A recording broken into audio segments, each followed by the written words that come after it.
இந்த விநாயகர் சதுர்த்திக்கு நல்லா சாஃப்ட்டா, மெது மெதுன்னு வகை வகையா பூரண கொழுக்கட்டை செய்யணுமா? அப்ப நம்மளோட சேனல ஃபாலோ பண்ணிக்கோங்க. இன்னைக்கு நம்ம பார்க்க போறது விநாயகர் சதுர்த்தி ஸ்பெஷல் சீரிஸ்ல எபிசோட் 1.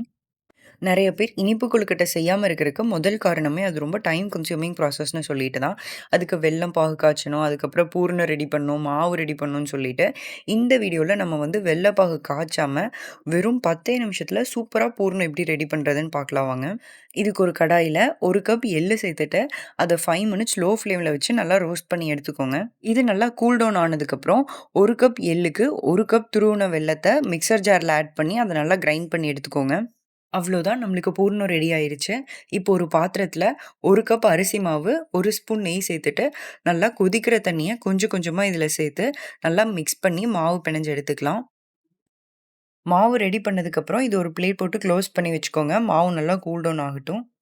இப்ப இந்த மாதிரி ஒரு மோல்டு எடுத்துட்டு, அதுல ஆயில் இல்லன்னா கீ ஆட் பண்ணி அத நல்லா கிரீஸ் பண்ணிட்டு, இப்படி இந்த மாதிரி உருண்டையா உருட்டிட்டு, மாவ நல்லா ஸ்ப்ரெட் பண்ணி விட்டுக்கோங்க.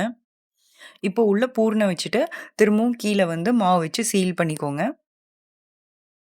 இப்ப இதே மாதிரி எல்லாத்தையும் ரெடி பண்ணிட்டு, ஒரு இட்லி பாத்திரத்துல வச்சு ஒரு 10 நிமிஷம் வேக வச்சு எடுத்துக்கலாம். அவ்வளோதான் நம்மளுக்கு ரொம்ப சூப்பரான, டேஸ்டியான எள்ளு பூரண கொழுக்கட்டை ரெடி ஆயிருச்சு. இந்த சிம்பிளான, ஈஸியான ரெசிபிய ட்ரை பண்ணி பார்த்துட்டு, உங்களோட ஃபீட்பேக்ஸ நம்மளோட கமெண்ட் செக்ஷன்ல ஷேர் பண்ணுங்க. அடுத்து ஒரு இன்ட்ரஸ்டிங்கான வீடியோல மீட் பண்ணலாம்.